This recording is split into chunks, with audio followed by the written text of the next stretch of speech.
श्री मनोज कुमार झा। शुक्रिया माननीय vice chairman साहब। सुकून भी है, अच्छे माहौल में बातचीत हो रही है और आप वहां हैं तो आपके पास अग्निशामक यंत्र भी रहता है आग बुझाने के लिए, ये मैंने महसूस किया है। माननीय उपसभापति महोदय, इस विधेयक पर अपनी आपत्तियां और अपनी आलोचना माननीय मंत्री जी के समक्ष रखूंगा। बिल के मसौदे पे बिंदुवार आऊंगा, लेकिन उससे पहले मैं चंद बातें रखना चाहता हूं।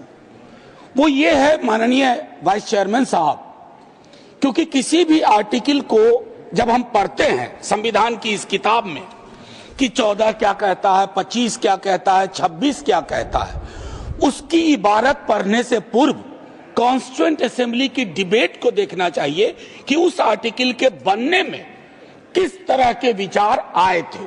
संभवतः माननीय मंत्री जी अगर आर्टिकल 26 ए बी सी की पूरी प्रस्तावना को, उस डिबेट को पढ़ते तो शायद उनका काम एक नॉन स्टैट्यूटरी बॉडी से भी चल जाता, बशर्ते इसके कि इस तरह की चीजें लाएं। आज के आपके समक्ष जब बोल रहा हूं, मेरे पार्टी के राष्ट्रीय अध्यक्ष एम्स में इलाजरत हैं, लेकिन वो गौर से देख रहे होंगे। कल उनके एक वीडियो को कट करके खूब चलाया गया।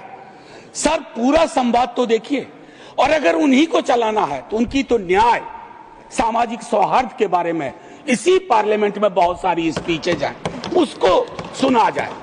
बहरहाल सर, मैं क्यों कह रहा था आर्टिकल के बनने की बात, होता यूं है सर, यूनिफॉर्म सिविल कोड पे बहुत चर्चा हुई, आर्टिकल 44, लेकिन कहा कि देश का माहौल तकसीम के बाद, पार्टीशन के बाद, बंटवारे के बाद ट्रस्ट डेफिसिट था समुदायों के बीच में, तो उसको सेल्व किया गया, डायरेक्टिव प्रिंसिपल्स में रख दिया गया। जैसे संपत्ति के बंटवारे की बात, आय के असमान वितरण की बात भी डायरेक्टिव प्रिंसिपल्स में आई, 38(2) एंड 39 क्लॉज सी। मैं जानता हूं आज दोनों ही पक्ष आए हैं तैयारियों के साथ, हम गर्दनों के साथ हैं, वो आरियों के साथ। मैं आपके माध्यम से माननीय वाइस चेयरमैन साहब, कोई बात तलखी में नहीं बोलूंगा। किसी को आरी लेकर सदन में प्रवेश करने की अनुमति नहीं है। बिल्कुल सर, आप जिंदाबाद रहें। सर एक चीज, देश का माहौल, और ये मैं गंभीरता, गर्दन लेकर आ सकते हैं जी, आरी लेकर नहीं आ सकते। सर, देश का माहौल कैसा है इस पे एक नजर डाला जाए। गाहे बगाहे इकोनॉमिक बाइकॉट की बात होती है, गाहे बगाहे किसी पुरानी मस्जिद के नीचे कुछ चीजें ढूंढी जाती हैं, गाहे बगाहे प्लेसेस ऑफ वर्शिप एक्ट पे सवाल उठता है। सर, इस तरह के माहौल में आपके बिल का कंटेंट और आपके बिल का इंटेंट दोनों सवालिया निशान खड़े करता है। यह महत्वपूर्ण है। चिंता इस बात की नहीं है, अभी चुन के आए हैं, हम भी चुन के आए हैं, लेकिन चुन के आने के बाद बहुमत विजडम की गारंटी नहीं होता है। आप लोग अक्सर ये सोचते हैं कि बहुत बड़ी बहुमत है तो सारा विजडम आप ही के पास है। सर, माननीय सभापति महोदय, खान पान, वस्त्र, आभूषण, भाषा, इबादत, इतनी तकरार, उसमें क्या होता है ना, एक समुदाय को लग रहा है। सर, मैं आपके माध्यम से एक चीज कहना चाहता था। मेरी भतीजी ने मुझसे, मुंबई अभी गया था, पूछा काका मार्जिन क्या होता है, तो मैंने उसको बताया कि बचपने से हम लोगों को कॉपी में मार्जिन छोड़ने के लिए बताया जाता है, हाशिया। सर, हमें आदत बन गई है हाशिए पे लोगों को छोड़ने की, हम लगातार समुदायों को हाशिए पे छोड़ रहे हैं। माननीय उपसभापति महोदय, मैं ये कहूंगा, प्रेमचंद ने एक कहानी लिखी थी, ईदगाह, हमारे सारे साथियों ने पढ़ी होगी। ईदगाह में हामिद ने अपनी दादी अमीना के लिए चिमटा खरीदा। क्या हम में से कोई बता सकता है कि दुकानदार हरेंदर था या सोहाबुद्दीन था? कोई नहीं बता सकता। लेकिन आज क्या चल रहा है, हामिद खरीदेगा तो वही खरीदेगा, हरेंदर खरीदेगा तो वो हरखू के पास जाएगा। सर, ये चीजें, मतलब मैं तो ये कहूंगा कि कुछ चीजें एक दूसरे से ऐसे वाबस्ता होती हैं कि उन्हें अलग अलग देखने को जी नहीं चाहता, उन्हें अलग अलग। Please request you don't disturb him. मैं सिर्फ ये कहना चाहता हूं, कुछ चीजें एक दूसरे से ऐसे वाबस्ता होती हैं कि उन्हें अलग अलग देखने को जी नहीं चाहता। सर, इस देश के हिंदुओं को मुसलमानों की आदत है, मुसलमानों को हिंदुओं की आदत है, और ईसाइयों को, सिखों को हिंदुओं और मुसलमानों की आदत है। ये आदतें मत बदलवाइए, ये आदतें मत बदलवाइए। सर, एक लखनऊ के मशहूर शायर थे, आजादी के बाद पाकिस्तान चले गए, फिर नेहरू से दोस्ती थी, वापस आए तो लोगों ने पूछा क्यों आ गए? बोला यार बहुत मुसलमान थे यहां, लखनऊ का हूं, मिला जुला देखने की आदत थी। ये मैं बता रहा हूं, मैं बता रहा हूं सर कि ये चीजें महत्वपूर्ण है। आज सुबह से कई बार लाइटर वैन में कहा गया सौगात और तोहफा। माननीय उपसभापति महोदय, लोकतंत्र में सौगात और तोहफा नहीं हुआ करता।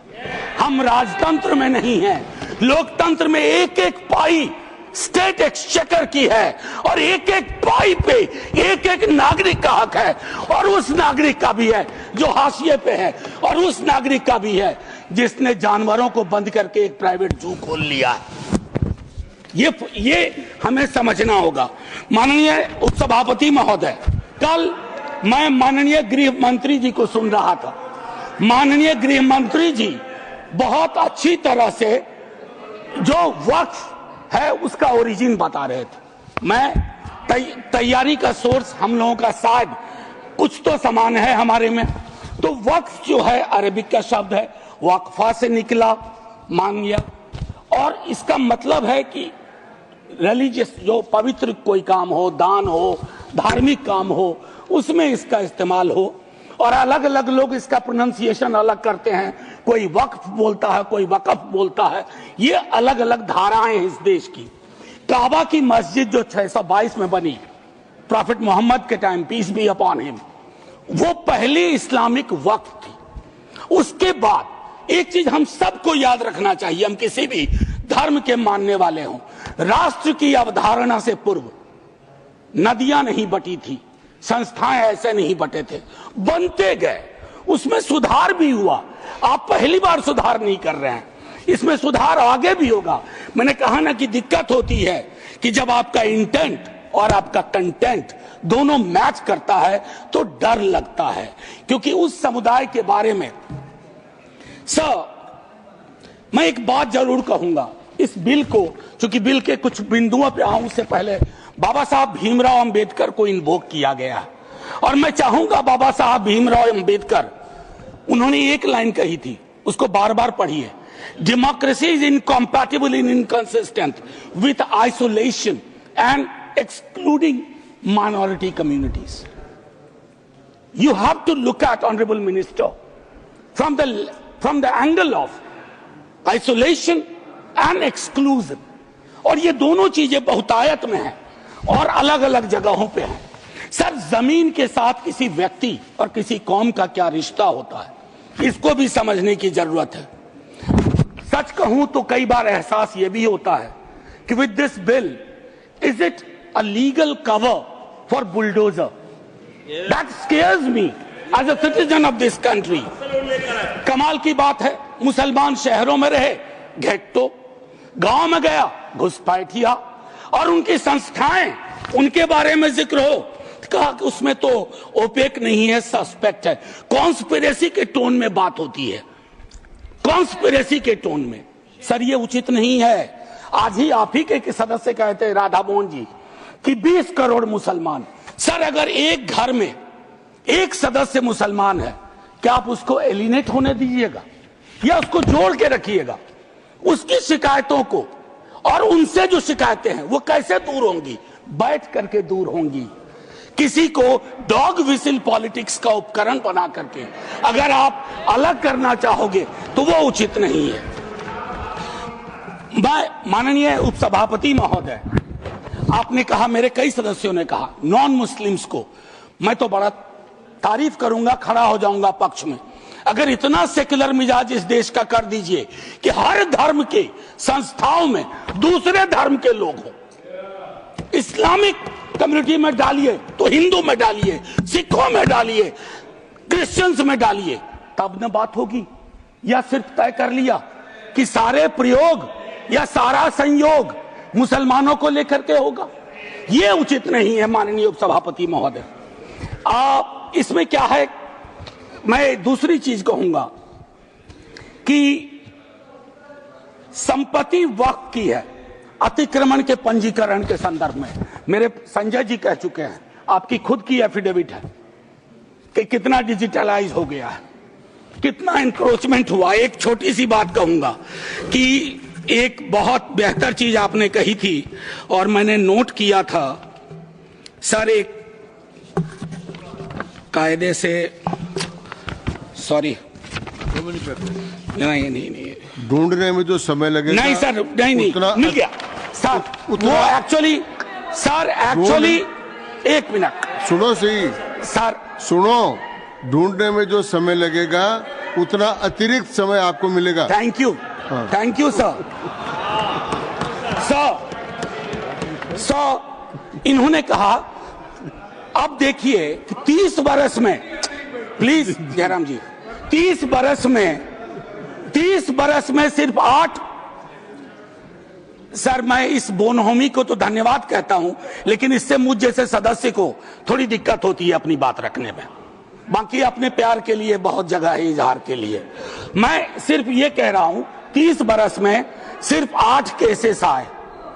क्या कर रहे हैं हम सर? अब वक्फ बाय यूजर, ये बहुत इंटरेस्टिंग चीज है। किसी भी समुदाय की एक स्मृति होती है। माननीय सभापति महोदय, आप मुझे देखिए, मैं भी आप ही को देखूंगा। किसी भी समुदाय की एक स्मृति होती है।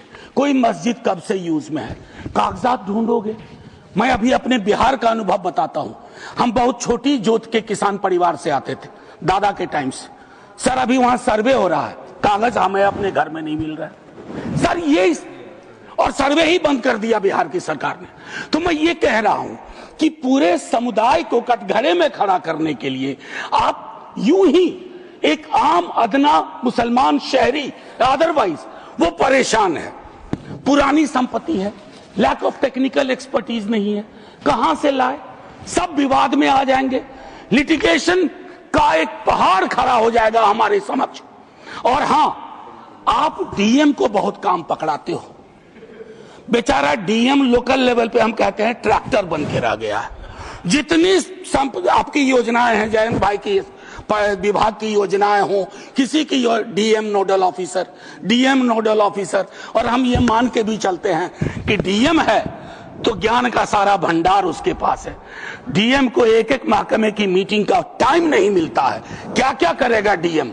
मैं आपके माध्यम से माननीय सभापति महोदय, वीकर सेक्शंस की बड़ी चर्चा इसमें की गई है। कम से कम पसमानदा, अपने हिंदू समाज में भी पसमानदा बहुत बड़े।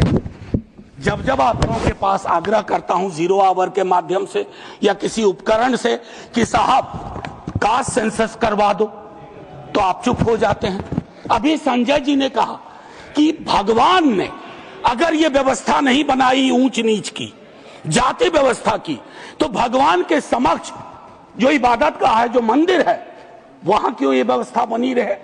क्यों नहीं आरक्षण हो? क्यों नहीं हम सुनिश्चित करें कि पूजा पद्धति किसी एक जाति विशेष के हाथ में ना हो, हर कोई उसमें भागीदारी कर सके। सर तब तो जो राष्ट्र की संकल्पना थी हमारी, हम उसको साकार कर पाएंगे। अब देखिए कंसल्टेशन, रिजिजू जी बहुत इनोसेंट चरित्र के हैं, बहुत इनोसेंट चेहरा भी है। कंसल्टेशन के इतने आंकड़े बता दिए। अब भूपेंद्र जी आप उठते हैं, लगता है पॉइंट ऑफ ऑर्डर ले लीजिएगा। हाँ sir, consultation, there is absolute lack of consultation. Consultation is not about we called so many meetings. Consultation is about did you listen to them? सुना या सुना दिया? आप सुनते नहीं हो, सुनाते हो। इसको संवाद नहीं कहते हैं, संवाद का मतलब होता है दोनों चीजें। और एक चीज मैं कहूंगा और वही खत्म करूंगा, संस्थागत गैर मौजूदगी। मुस्लिम्स की आप इंश्योर कर रहे हैं। मैं आज इतिहास के इस कालखंड में हूं। माननीय लीडर ऑफ द हाउस है, हमारे साथी है यहाँ। 2 मिनट के बाद मेरी कही गई बात भी हिस्ट्री हो जाएगी, इतिहास बन जाएगा। लेकिन मैं आपसे आग्रह करता हूं मंत्री ji, don't hurry up, don't hurry up. इस देश के मुसलमान का इस मिट्टी पे कर्ज है और इस मिट्टी का मुसलमान पे कर्ज है। इस कर्ज के रिश्ते को व्यापारी की नजर से मत देखिए, तिजारत की नजर से मत देखिए, क्योंकि अगर वो नजर आपकी नजर में बदलाव नहीं आएगा तो माननीय उपसभापति महोदय, सब कुछ हमारा बिखर के रह जाएगा। आखिरी 1 मिनट लूंगा। मैं सोच के आया था कि क्या कहूं, और मैंने ईदगाह का जिक्र इसलिए किया। एक नूर मियां की सुरमा का भी कर सकता था, विद्रोही जी ने लिखा, उनसे पहले केदारनाथ सिंह ने लिखा। लेकिन मैं अदम कोंडवी, गोंडा जिला, उत्तर प्रदेश का आभार करते हुए मैं 2 लाइन पढ़ करके अपनी बात खत्म करूंगा।